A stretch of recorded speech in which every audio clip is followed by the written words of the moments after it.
Hello everyone, मेरा नाम है रुद्र प्रताप सिंह और आज के इस मैथमेटिकल सेशन में आपका हार्दिक स्वागत करता हूं। आज जो हम क्लास 9 का एक नया चैप्टर शुरू करने वाले हैं, बोले तो चैप्टर नंबर 8, और उसका जो नाम है वो अपने पास में क्या है, चतुर्भुज। इंग्लिश में हो जाता है क्वाड्रिलेटरल्स, और उसके लेक्चर नंबर 1 को शुरू करते हैं। सबसे पहले अपन देखेंगे इस प्रश्नावली में अपन क्या पढ़ने वाले हैं। तो इसमें दो रहेंगी, प्रश्नावली 8.1 और 8.2। पहली वाली में रहेगा परिचय और चतुर्भुज के गुण के बारे में अपन सीखेंगे, और दूसरी वाली में रहेगा मध्य बिंदु प्रमेय के बारे में अपन सीखेंगे, और साथ में साथ इसका जो विलोम प्रमेय रहेगा वो अपन सीखेंगे। अब आज की क्लास में अपन क्या सीखने वाले हैं, तो वो है परिचय और चतुर्भुज के प्रकार और उनके गुण को। तो चलिए फिर शुरू करते हैं। देखो बच्चों, अपन पिछला चैप्टर जो है वो पूरा करके आए क्या, ट्राइंगल यानी कि त्रिभुज। तो त्रिभुज में हमने एक बेसिक बात देखी थी कि त्रिभुज क्या होता है, एक ऐसा आकृति जिसमें तीन भुजाएं होती हैं, तीन कोण होते हैं और तीन ही अपने पास में शीर्ष होते हैं। अब चतुर्भुज नाम से ही आपको कुछ आइडिया लगा रहा होगा, चतुर है ना, चतु यानी कि चार के बारे में बात कर रहा है, और भुज यानी कि भुजाओं के बारे में बात कर रहा है। तो बड़ा आसान सी बात हो जाती है कि भाई आपके पास में एक ऐसी आकृति जिसमें चार भुजाएं होंगी। कौन कौन सी? एक भुजा ये हो जाती है, दूसरी वाली ये, तीसरी वाली ये और चौथी वाली ये, ठीक है। और इनके जो अपने पास में ये जो दो भुजाएं जहां आपस में मिल रही है वो क्या कहलाता है, शीर्ष। तो इसका नामकरण मैंने कर दिया शीर्ष बी। ये वाली भुजा और ये वाली भुजा यहाँ पर मिल रही है, तो इसका अपन ने नामकरण क्या कर दिया, शीर्ष सी। और यहाँ पे क्या कर दिया, शीर्ष डी। तो ये अपने पास में क्या हो जाता है, चतुर्भुज, जिसमें चार भुजाएं होती हैं। चार ही आपको क्या दिख रहे हैं बच्चों, शीर्ष दिख रहे हैं, और साथ में यहाँ पे आपको क्या दिखने वाले हैं, चार ही कोण दिखने वाले हैं। ये अपने पास में क्या हो जाएगा, कोण ए। ये अपने पास में क्या हो जाएगा, कोण बी। ये क्या हो जाएगा अपने पास में, कोण सी। और ये अपने पास में क्या हो जाएगा, कोण डी। तो ये अपने पास में होता है चतुर्भुज, ठीक है। उसका बेसिक सी बात हो गई। चतुर्भुज ABCD में चार भुजाएं हैं, उनका नामकरण कर लेते हैं। तो सबसे पहले अपने पास में क्या है, AB, ठीक बात है। फिर दूसरी भुजा अपने पास में कौन सी है बच्चों, BC, ठीक है। अगली भुजा अपने पास में कौन सी है, CD, ये हो जाएगा। और फाइनल अपने पास में क्या है, DA।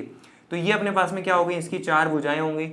नेक्स्ट है, इसके चार कोण होते हैं, angle A, angle B, angle C, angle D। तो ये चीज आप लिख लीजिए, कोण A, कोण B, कोण C, कोण D।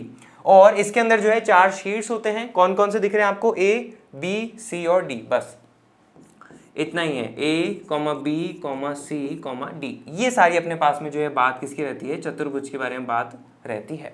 आई भी चीज क्लियर होगी, ठीक है। अब अपन आगे बढ़ते हैं। हाँ, दो विकर्ण भी होते हैं चतुर्भुज में, ये चीज भी आप देख लीजिए। विकर्ण अपने पास में कौन से हैं, मैं आपको करके दिखा देता हूँ। इंग्लिश में तो अपन इनको कहते हैं क्या बच्चों, डायगोनल्स कहते हैं। तो ये शीर्ष A और शीर्ष C को जो जोड़ रहा है वो अपने पास में क्या कहलाएगा, विकर्ण। तो ये क्या है अपने पास में, विकर्ण AC, ठीक है। एक तो विकर्ण ये हो जाता है, और इसमें एक और विकर्ण बनेगा अपने पास में, वो कौन सा है, ये वाला देखिए। शीर्ष B और शीर्ष D को आप आपस में जोड़ दीजिए, ठीक है। तो ये अपने पास में क्या हो जाएगा, विकर्ण BD।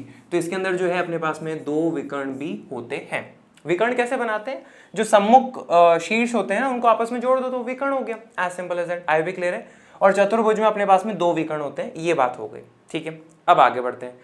आगे आता है अपने पास में सबसे पहली जो अपन को बात पढ़नी रहेगी चतुर्भुज के बारे में, वो ये कि भाई चतुर्भुज का कोण योग गुण। जैसे त्रिभुज का कोण योग गुण होता था और वो कहता था कि भाई त्रिभुज के तीनों कोणों का योग होता है 180 डिग्री, उसी तरह चतुर्भुज का कोण योग गुण होता है जो कि ये कहता है कि भाई चतुर्भुज के चार कोण होते हैं, उन चारों कोणों का जो योग है अपने पास में वो कितना होता है, 360 डिग्री होता है। ये अपने पास में है, चतुर्भुज के कोणों का योग 360 डिग्री होता है। और इस बात को अपन सिद्ध करके भी देख लेंगे, ठीक है। इसको सिद्ध कैसे करेंगे, तो हम बोलेंगे भाई माना हमारे पास में एक चतुर्भुज ABCD है, ठीक है। और अपने पास में सिद्ध करने का फिक्स पैटर्न होता है, दिया है, सिद्ध करना है, कोई रचना की जरूरत है तो वो, और उपपत्ति। अब इसको कैसे सॉल्व करेंगे, यहाँ पे आप जरा देखिए। सबसे पहले मैं आपको यहाँ पे दिखाना चाहूंगा कि भाई दिया है, मैं आप लिख लीजिए चतुर्भुज ABCD, ठीक बात है। सिद्ध क्या करना है कि चतुर्भुज के कोणों का योग 360 डिग्री है। तो इसमें अपने पास में कितने कोण है, एक, कोण B, कोण C और कोण D। तो इन चारों कोणों का जो योग है, यानी कि angle A plus angle B plus angle C plus angle D किसके बराबर है अपने पास में, 360 डिग्री के बराबर होता है। ये अपन को सिद्ध करना है। अब इसको सिद्ध कैसे करें, तो यहाँ पे बच्चों एक चीज समझिए कि कोई भी चीज आप सिद्ध कर रहे हैं और एक स्टेप आगे बढ़ रहे हैं तो वो तभी बढ़ सकते हैं जब आपको पिछले वाला नॉलेज से ही आगे बढ़ोगे, है ना। कोई फ्यूचर की आगे वाली नॉलेज से तो आप पीछे का काम करने से रहे। जब आप कोई चीज सीख रहे हो तो ऑब्वियस है कि आप पीछे के नॉलेज से सीखोगे। और पीछे अपन क्या पढ़ के आए हैं, त्रिभुज पढ़ के आए हैं, तो हमारे को त्रिभुज के बारे में नॉलेज है। अब यहाँ पे अपन को त्रिभुज दिख नहीं रहा, तो ऐसे मैं क्या करूंगा, यहाँ पे एक त्रिभुज बनाने की कोशिश करूंगा। अब वो त्रिभुज कैसे बनाएंगे जरा यहाँ पे देखना। क्या मैं एक काम कर सकता हूँ क्या, बिंदु, देखना, बिंदु ए और सी को जोड़े, ठीक है, बिंदु ए और सी को आप जोड़िए, तो आपके पास में क्या प्राप्त हो जाएगा, देखना यहाँ पे, ये मैंने जोड़ दिया बिंदु ए और सी को, तो बेसिकली ये अपने पास में क्या है, विकर्ण एसी हो जाता है, ठीक बात है। अब जैसे ही मैंने ये विकर्ण बनाया तो आपको यहाँ पे दो चीजें दिख रही होंगी, क्या, एक तो दिख रहा होगा त्रिभुज ए बी सी, और एक आपको दिख रहा होगा क्या, त्रिभुज ए डी सी, ये बात हो गई, ठीक है। अब त्रिभुज दिख गया तो क्या त्रिभुज में त्रिभुज का कोण योग गुण आप लगा सकते हो क्या, बिल्कुल अपन लगा सकते हैं, ठीक है। अब यहाँ पे मैं क्या करता हूँ, कोणों का थोड़ा नामकरण कर लेते हैं ताकि अपने लिए इजी रहे। मैं ये वाले कोण जो है इसका नामकरण कर लेता हूँ एंगल 1, बच्चों इसको एंगल बी ही रहने देते हैं। ये वाला जो कोण है ना इसका नामकरण कर लेते हैं क्या अपन, एंगल 2, ठीक है। ये वाला जो कोण है ना अपने पास में इसका नामकरण कर लेते हैं एंगल 3, इसको एंगल डी ही रहने दो, और ये वाला जो कोण है इसको अपन क्या नामकरण कर लेते हैं एंगल 4, ताकि अपन को सॉल्व करने में इजी रहेगा और कोई खास बात नहीं है, ठीक है। अब आते हैं उपपत्ति में, तो सबसे पहले आप क्या बोलोगे, त्रिभुज ए बी सी में, तो आप बोलोगे त्रिभुज ए बी सी में आप देख सकते हो कि angle 1 plus angle B plus angle 2 बराबर है किसके, 180 डिग्री के। तो आप यहाँ पे ये चीज लिख लीजिए कि भाई angle 1 plus angle B plus angle 2 बराबर है अपने पास में किसके, 180 डिग्री के। इसका जो कारण है वो अपने पास में क्या हो जाएगा, त्रिभुज का कोण योग गुण जो है इसका अपन कारण कह सकते हैं, ठीक बात है। ये अपने पास में क्या हो जाएगी बच्चों, पहली समीकरण हो जाएगी, ठीक है। इसको आप क्या मान लीजिए, समीकरण 1। अब इसी तरह हम क्या बोलेंगे, इसी तरह आप क्या देखिए त्रिभुज ए डी सी में, तो आप क्या बोलोगे, त्रिभुज ए डी सी में हम कह सकते हैं कि angle 4 plus angle D plus angle 3 किसके बराबर है, 180 डिग्री, त्रिभुज का कोण योग गुण। तो यहाँ पे हम बोलेंगे क्या, angle 4 plus angle D plus angle 3 वो अपने पास में किसके बराबर है, 180 डिग्री के। कारण आपको बताने की जरूरत नहीं है क्योंकि आपने क्या लिख दिया है इसी तरह। तो ये अपने पास में क्या हो जाएगी, दूसरी समीकरण हो जाएगी, ठीक बात है। अब जरा यहाँ पे ऑब्जर्व करना, क्या करने वाला हूँ, इन दोनों समीकरणों को मैं आपस में जोड़ने वाला हूँ। लेफ्ट हैंड साइड को लेफ्ट हैंड साइड में जोड़ेंगे, राइट हैंड साइड को राइट हैंड साइड में जोड़ेंगे, तो अपने पास में क्या होने वाला है आप यहाँ पे देखिएगा। तो कहाँ पे सॉल्व करें, ठीक है, यहाँ पे कर लेते हैं अपन, ठीक है। अब समीकरण 1 में समीकरण 2 को जोड़ने पर तो अपने पास में क्या प्राप्त होगा, देखना, आप यहाँ पे लिखोगे क्या, angle 1 plus angle B plus angle 2 plus angle 4 plus angle D plus angle 3 जो कि बराबर है किसके, 180 प्लस 180 कितना हो जाएगा अपने पास में, 360 डिग्री, ठीक है, ये बात बोलोगे। अब नेक्स्ट स्टेप में आप ऑब्जर्व करना, जरा देखना, देखो एंगल 1 और एंगल 4 को, ठीक है, एंगल 1 और बच्चों एंगल 4 को मिला के आप क्या कह सकते हो, एंगल 1 और एंगल 4 मिलके अपने पास में क्या हो जाएंगे, एंगल ए। तो आप यहाँ पे लिख लीजिए एंगल ए, प्लस आपके पास में एंगल बी दिख ही रहा था तो उसको आप ऐसा कैसा लिख लीजिए, एंगल बी, ठीक बात है।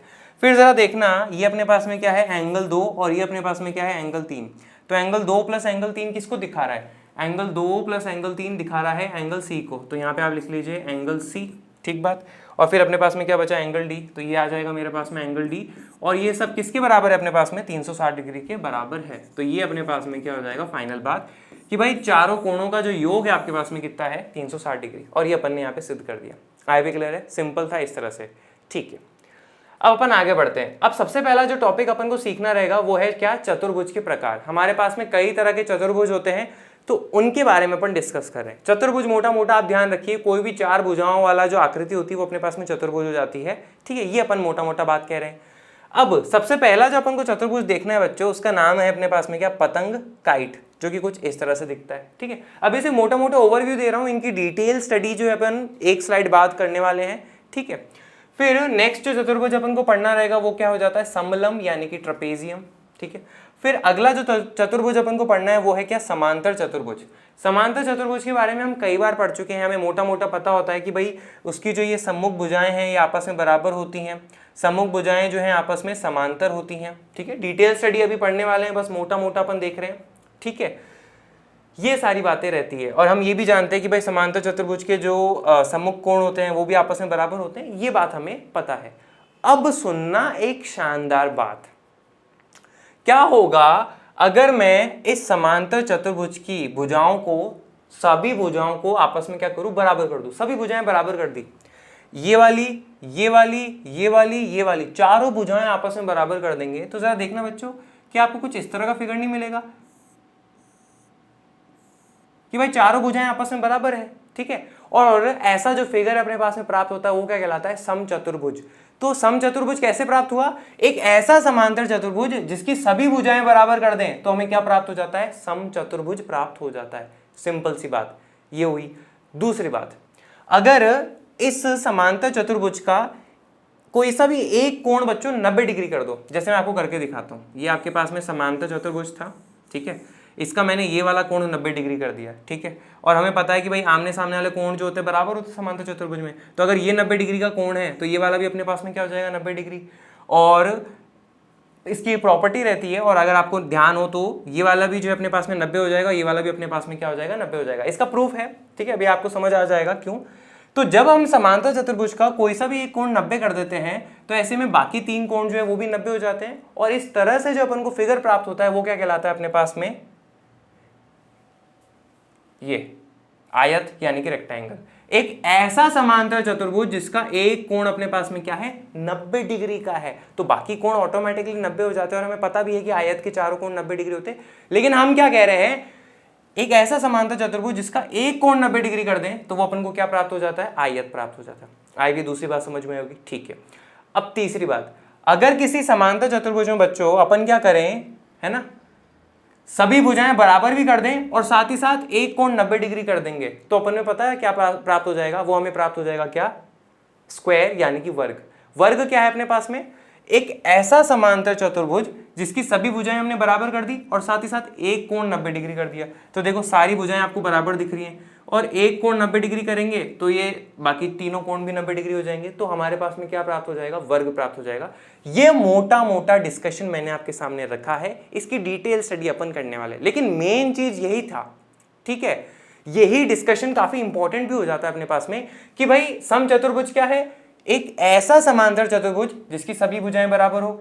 आयत अपने पास में क्या है, एक ऐसा समांतर चतुर्भुज जिसका एक कोण 90 डिग्री हो। और वर्ग अपने पास में क्या है, एक ऐसा समांतर चतुर्भुज जिसकी सभी भुजाएं बराबर हो और एक कोण 90 डिग्री हो। बस इतना ही डिस्कशन था, ठीक है। आगे बढ़ते हैं। अब अपन पढ़ने वाले हैं क्या, चतुर्भुज के गुण। सबसे पहले अपन आते हैं किस पे, समलम यानी कि ट्रेपेजियम। ये अपने पास में फिगर होता है। मान लीजिए ये जो ट्रेपेजियम है, इसकी जो 4 वर्टिसेस हैं, शीर्ष हैं, उसका नामकरण अपन क्या कर लेते हैं, ABCD, ठीक है। इसकी सबसे पहली प्रॉपर्टी जो अपने पास में वो ये कि सम्मुख भुजाओं का एक युग्म समांतर होता है। तो अपने पास में क्या हो जाएगा, सम्मुख भुजाओं का एक युग्म समांतर होता है। तो ये वाली भुजा और ये वाली भुजा जो है समांतर है। तो यहाँ पे आप क्या कह सकते हो, AB जो है समांतर है किसके, CD के। ये बात आप कह दोगे। ये वाली नहीं है, ऑटोमेटिकली दिख ही रहा है कि BC और AD जो है समांतर नहीं है, वो तो मिल जाएंगी, है ना, ठीक है। अब बच्चों होता क्या है, एक और अपने पास में होता है समद्विबाहु समलम यानी कि आइसोसेलेस ट्रेपेजियम। सम शब्द का सुनते ही आपको पता लग रहा हो कुछ ना कुछ बराबर होने वाला है। अब फिगर में देखो, एक चीज तो क्लियर है कि भाई ये वाली जो भुजा है, मान लीजिए इसका भी नामकरण अपने पास में क्या है, ABCD। तो CD और AB तो क्या है अपने आपस में समांतर है, और ये बराबर तो ऑब्वियसली नहीं है, ठीक है।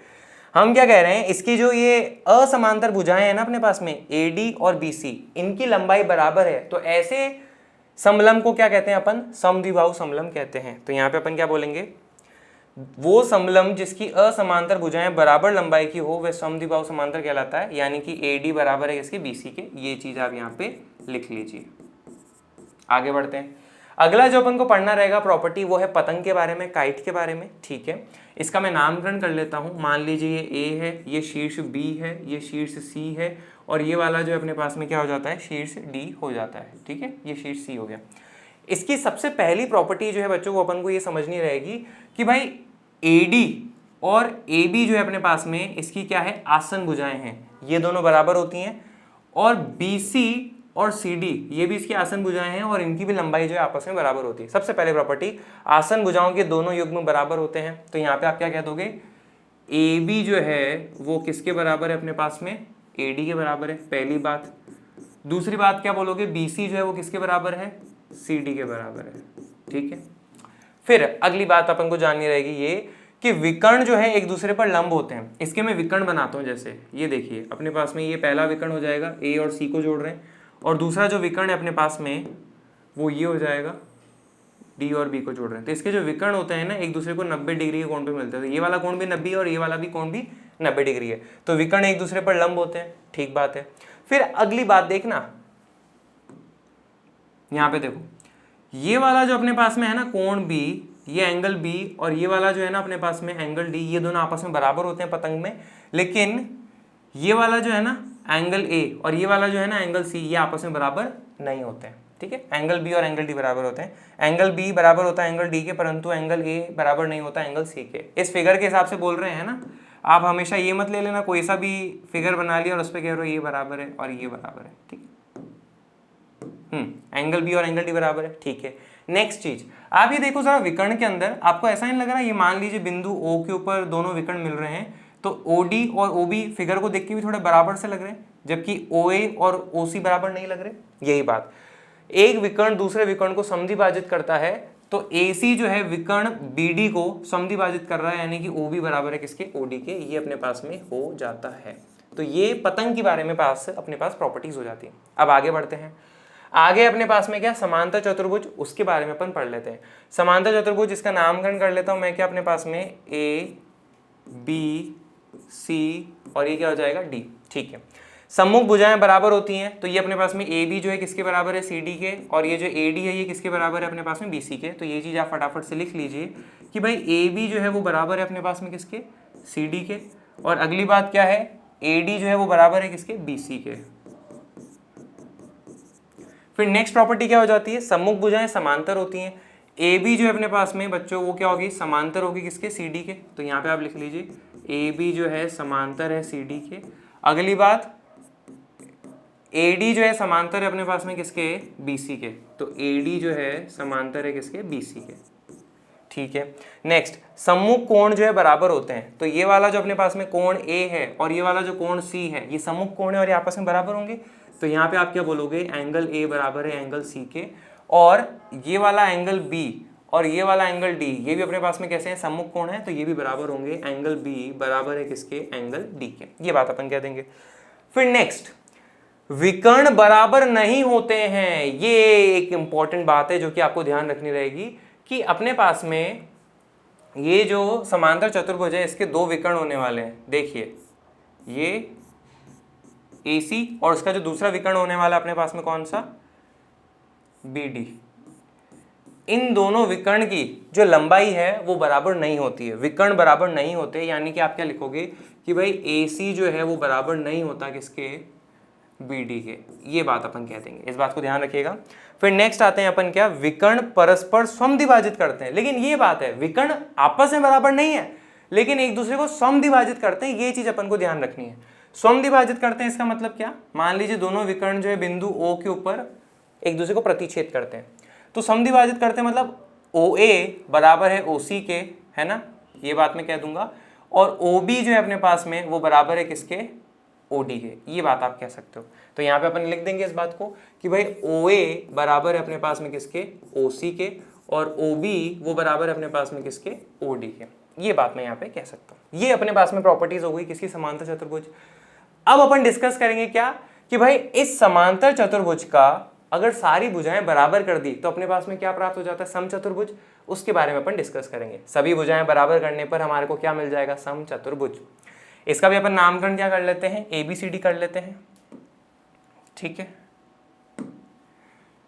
A B C और D, इसके बारे में आप क्या कह लोगे, चारों भुजाएं बराबर होती हैं। ऑब्वियस बात है, हमने कहां से लाया इसको, समांतर चतुर्भुज में सभी भुजाएं बराबर करने पे। तो ऑब्वियस है कि भाई AB जो है वो बराबर है BC के, बराबर है CD के और बराबर है DA के। तो ये चीज आप जो है यहाँ पे लिख लीजिए कि भाई AB जो है वो बराबर है BC के, वो बराबर है CD के, वो बराबर है DA के।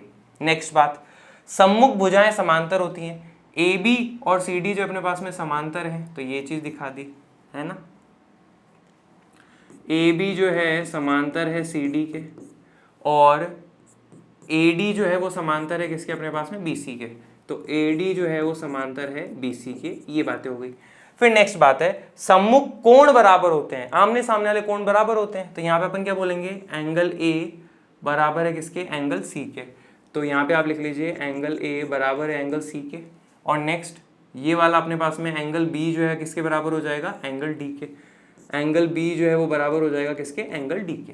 देखो ऑब्वियस सी बात है कि ये कहाँ से प्राप्त हुआ है, ये अपन को समांतर चतुर्भुज से प्राप्त हुआ है, तो बहुत सारी प्रॉपर्टीज इसकी इसमें ही तो होंगी, क्योंकि ये कहाँ से आया है, इससे आया है ना। हम इंसान, जैसे हम इंसान अपने पेरेंट्स से आते हैं, तो हमारी पेरेंट्स की बहुत सारी प्रॉपर्टीज अपन में आती है ना। अपना हेयर स्टाइल कैसा होता है, अपने हेयर कलर कैसा होता है, अपने आईज का कलर कैसा होता है, बायोलॉजी के अंदर आप ये सारी बातें पढ़ते हैं, तो ये कहाँ से आया, उससे। तो ऑब्वियसली इसकी बहुत सारी प्रॉपर्टीज वहीं से आएगी। लेकिन जैसे हमारे पेरेंट्स से हमें बहुत सारी प्रॉपर्टीज मिलती है, लेकिन इसका मतलब ये थोड़ा ना हम एग्जैक्टली उनके जैसे ही होते हैं, हमें कुछ कुछ भिन्नताएं होती है। उसी तरह से ये इससे आया है, बहुत सारी प्रॉपर्टीज इसकी है, लेकिन इसकी अपनी भी कुछ पर्सनल आइडेंटिटी है, भिन्नता रहेगी। देखते हैं चौथी बात है विकर्ण बराबर नहीं होते हैं। इसके भी जो विकर्ण है AC और BD वो बराबर नहीं होते हैं, ठीक है, इसके भी नहीं होते थे। नेक्स्ट बात देखना, विकर्ण परस्पर 90 डिग्री पर समद्विभाजित करते हैं। पहले 4 प्रॉपर्टीज तो वहीं से आ रही थी, लेकिन 5वीं प्रॉपर्टी यहां थी कि विकर्ण परस्पर समद्विभाजित करते हैं, लेकिन हम यहाँ पे कह रहे हैं विकर्ण परस्पर 90 डिग्री पर समद्विभाजित करते हैं। समद्विभाजित तो कर रहे हैं लेकिन 90 डिग्री पे कर रहे हैं, ठीक है। मैं आपको फिगर पे बना के दिखा देता हूं कुछ इस तरह से, देखना। ये अपने पास में विकर्ण हो जाएगा क्या, AC, और दूसरा जो विकर्ण है अपने पास में वो ये हो जाएगा BD, ठीक है। ये बराबर नहीं है, पहली बात तो ये विकर्ण बराबर नहीं होते, यानी कि AC बराबर नहीं है BD के। दूसरी बात, विकर्ण परस्पर 90 डिग्री पर समद्विभाजित करते हैं। ये मान लीजिए बिंदु O पर मिल रहा है, तो OA बराबर है किसके, OC के, और OB बराबर है किसके, OD के, समद्विभाजित करते हैं, तो ये चीज लिख देंगे, ठीक है। OA बराबर है OC के और OB बराबर है OD के, ये चीज हो गई। और 90 डिग्री पे करते हैं, यानी कि ये वाला कोण आपके पास में 90 डिग्री, ये वाला 90 डिग्री, ये वाला 90 डिग्री और ये वाला भी 90 डिग्री, सारे आपके पास में कोण कितने रहेंगे, 90 डिग्री रहेंगे। ये बात अपने पास में रहती है, आई भी क्लियर है, ठीक है। अब अपन आते हैं अगली बात पे। अगली बात हमें ये करनी है कि भाई समांतर चतुर्भुज में अगर एक कोण 90 डिग्री कर दें तो हमें क्या प्राप्त हो जाता है, रेक्टेंगल यानी कि आयत प्राप्त हो जाता है। उसके बारे में अपन पढ़ते रहेंगे, ठीक है। एक कोण 90 डिग्री करने पर रेक्टेंगल मिल जाएगा। इसका नामकरण मैं क्या कर लेता हूँ, ABCD कर लेता हूँ, ठीक है। इसके बारे में स्टडी करते हैं। तो एक चीज तो पता है कि भाई ये वाला कोण अगर 90 डिग्री है तो ये वाले बाकी चारों कोण जो है वो भी अपने पास में क्या हो जाएंगे, 90 डिग्री हो जाएंगे। ज्यादा डिफिकल्ट नहीं है, सम्मुख कोण तो वैसे ही बराबर होते हैं समांतर चतुर्भुज के, वहीं से तो आया है उसका, है ना, तो प्रॉपर्टीज तो वही रहेंगी। तो ये वाला 90 तो ये वाला भी 90 और ये वाला 90 हो जाएगा अपने पास में। इसका रीजन है कि भाई अपने रेखाएं और कोण में पढ़ा था ना, 2 समांतर रेखाएं होती हैं तो से अंतः कोण का योग 180 डिग्री होता है, वहां से निकल जाता है। पर अभी उसको छोड़िए, वो अपने डिस्कशन का पॉइंट नहीं है। सबसे पहली बात, सम्मुख भुजाएं बराबर होती हैं, ऑब्वियस है। AB बराबर है किसके अपने पास में, CD के, और AD जो है वो बराबर है अपने पास में किसके, BC के। ये बात आप कह सकते हो। सम्मुख भुजाएं समांतर होती हैं, AB जो है अपने पास में बच्चों समांतर है CD के, और ये जो AD है ये समांतर है अपने पास में किसके, BC के, ठीक बात है। सभी कोण 90 डिग्री के बराबर होते हैं, angle A, angle B, angle C और एंगल D सारे अपने पास में 90 डिग्री है, ठीक है। दोनों विकर्ण बराबर हैं, ठीक है। इसके अपने पास में 2 विकर्ण होते हैं, कौन कौन से, मैं आपको फिगर बना के दिखाता हूँ। एक विकर्ण तो अपने पास में ये हो गया AC, और दूसरा विकर्ण अपने पास में क्या हो गया, ये BD। मान लीजिए बिंदु O पे प्रतिच्छेद करते हैं, तो ये दोनों विकर्ण जो है AC और BD ये बराबर हैं, तो ये चीज लिख लीजिए कि भाई AC बराबर है अपने पास में किसके, BD के। और नेक्स्ट है विकर्ण परस्पर समद्विभाजित करते हैं, और समद्विभाजित भी करते हैं, यानी कि OA बराबर है किसके, OC के, और OB बराबर है किसके, OD के। OA बराबर है किसके, OC के, और OB बराबर है अपने पास में किसके, OD के। ये बात अपन यहाँ पे कह सकते हैं। उसके लिए मैंने लिखने की जरूरत नहीं है, काफी सिंपल है, ये बात हो गई। तो ये आया इससे है, तो बहुत सारी प्रॉपर्टीज ऑब्वियसली इसकी भी होगी, लेकिन खुद का भी कुछ पर्सनल होगा। जैसे इसका विकर्ण बराबर है, इसका नहीं था समांतर चतुर्भुज का, ठीक है। आई भी क्लियर है, आगे बढ़ते हैं। अब तीसरी बात अपन क्या करने वाले हैं, समांतर चतुर्भुज के हमने क्या करे, चारों भुजाएं बराबर करके देखी तो समचतुर्भुज मिल गया। चारों कोण 90 डिग्री करे तो अपन को क्या मिल गया, रेक्टेंगल आयत मिल गया। अगर अपन दोनों काम कर दें कि भाई भुजाएं भी बराबर कर दें और कोण भी जो है 90 डिग्री कर दे, तो हमें क्या प्राप्त हुआ था? वर्ग प्राप्त हुआ था। इसका नामकरण मैं क्या कर लेता हूं, ए बी सी और डी। इसकी प्रॉपर्टीज अपन पढ़ते हैं। क्या क्या? सभी भुजाएं बराबर होती हैं कि भाई ए बी जो है वो बराबर है बी सी के, बराबर है सी डी के और बराबर है डी ए के। सम्मुख भुजाएं समांतर होती हैं। हाँ, ये बात है कि भाई ए बी जो है वो समांतर होगा अपने पास में किसके? सी डी के। और ये जो ए डी है ये समांतर होगा अपने पास में किसके? बी सी के। ये समांतर दिखाने के लिए अपन इस तरह के निशान लगा लिया करते हैं। सभी कोण 90 डिग्री के बराबर है। ये वाला कोण 90, ये वाला कोण 90, ये वाला कोण भी 90 और ये वाला कोण भी। एंगल ए बराबर एंगल बी बराबर एंगल सी बराबर एंगल डी किसके बराबर? 90 डिग्री के बराबर। दोनों विकर्ण बराबर होते हैं। इसके अंदर भी अपने पास में जो विकर्ण होने वाले हैं वो बराबर होंगे। देखो ये हो गया ए सी और दूसरा विकर्ण अपने पास में क्या हो जाएगा? B D. तो ए सी जो है वो बराबर है किसके? बी डी के। ठीक है। फिर नेक्स्ट, विकर्ण परस्पर 90 डिग्री पर समद्विभाजित करते हैं। तो एक दूसरे को समद्विभाजित करते हैं लेकिन 90 डिग्री पे करते हैं। तो ये वाला कोण 90 डिग्री, ये वाला कोण 90 डिग्री, ये भी 90 डिग्री और ये भी 90 डिग्री। मान लीजिए दोनों बिंदु O पे समद्विभाजित करते हैं तो OA बराबर होगा OC के और OB बराबर होगा अपने पास में किसके? OD के। तो यहाँ पे आप ये चीज भी लिख लीजिए कि भाई OA बराबर है OC के और OB बराबर है अपने पास में किसके? OD के। ये अपने पास में प्रॉपर्टीज का डिस्कशन रहता है। आए यहाँ तक का क्लियर होगा? ठीक है। अब अपन आगे बढ़ते हैं। अब अपन ने जो सीखा है ना उसके ऊपर 2-3 बातें हैं वो अपन देख लेते हैं। और वो बातें क्या हैं जरा देखते हैं। देखो बहुत सिंपल है। वर्ग ये होता है अपने पास में वर्ग, ठीक है। आयत ये अपने पास में आयत हो जाता है। और समचतुर्भुज जिसकी चारों भुजाएं बराबर हो वो समचतुर्भुज। वर्ग, आयत और समचतुर्भुज में से प्रत्येक, ये तीनों एक समांतर चतुर्भुज होते हैं। ये सही बात है यानी? देखो हमने क्या बोला था, समांतर चतुर्भुज के चारों भुजाएं बराबर कर दो तो हमें समचतुर्भुज मिल जाता है। समांतर चतुर्भुज का एक कोण 90 डिग्री कर दो तो हमें आयत मिल जाता है। समांतर चतुर्भुज के अगर हमें वर्ग बनाना है तो उसके लिए हम क्या करते हैं, सारे कोण 90 डिग्री और चारों भुजाएं बराबर कर दो तो हमें वर्ग मिल जाता है। तो असल में ये तीनों हमें कहां से प्राप्त हो रहे हैं? समांतर चतुर्भुज से ही तो प्राप्त हो रहे हैं। तो असल में ये तीनों समांतर चतुर्भुज हैं क्या? बिल्कुल है। आप क्या बोलोगे? वर्ग, आयत और समचतुर्भुज में से प्रत्येक एक समांतर चतुर्भुज होता है। बिल्कुल सही बात है। ठीक है, ये तीनों वहीं से तो आए ना। समांतर चतुर्भुज में तो अपन ने बदलाव करे तो अपन को ये और ये मिला। तो ये बात है, कहां से आया है वहां से बात करते हैं। ठीक है, एक वर्ग और एक आयत है और एक समचतुर्भुज भी है। एक वर्ग जो है, एक आयत है और एक समचतुर्भुज भी है। देखो मैं आपको समझाता हूं। ये अपने पास में वर्ग है, ये अपने पास में आयत है और ये अपने पास में क्या है? समचतुर्भुज हो जाता है। क्वेश्चन क्या कह रहा है? एक वर्ग, ये जो वर्ग है ना अपने पास में, एक आयत भी है और एक समचतुर्भुज भी है। ठीक है, ये जो है ये भी है और ये भी है।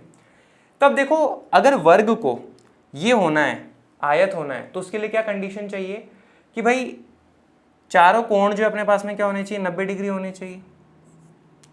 मोटी मोटी प्रॉपर्टी तो यही रहती है अपने पास में।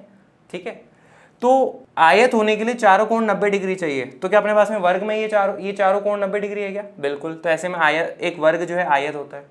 फिर समचतुर्भुज होने के लिए क्या चाहिए कि भाई बराबर चारों भुजाएं जो है बराबर होनी चाहिए। तो वर्ग के अंदर चारों भुजाएं बराबर होती हैं, तो वो समचतुर्भुज की प्रॉपर्टी रख रहा है अपने पास में। तो ऐसे में वो अपने पास में क्या कहलाएगा? एक वर्ग कहलाएगा। ये बात हो जाती है। फिर आते हैं नेक्स्ट, एक समांतर चतुर्भुज एक समलंब है। देखो समांतर चतुर्भुज अपने पास में क्या है? ये रहा। और समलंब अपने पास में क्या हो जाएगा? ट्रेपेजियम, ये रहा। तो क्वेश्चन ये कह रहा है, ये स्टेटमेंट ये कह रहा है एक समांतर चतुर्भुज, ये जो समांतर चतुर्भुज है एक समलंब है। अब आप बोलोगे सर समलंब होने के लिए अपने पास में एक ही प्रॉपर्टी चाहिए होती है कि भाई इसके एक भुजाओं का जो युग्म है वो समांतर होना चाहिए। तो इसमें एक भुजाओं का युग समांतर है क्या? बिल्कुल। तो इसको होने के लिए, समलंब होने के लिए एक ही कंडीशन थी और वो इसको फुलफिल कर रही है। वो इसमें है क्या? बिल्कुल। तो ऐसे में समांतर चतुर्भुज एक समलंब होता है। ये बात हो गई। फिर आते हैं नेक्स्ट बात पे।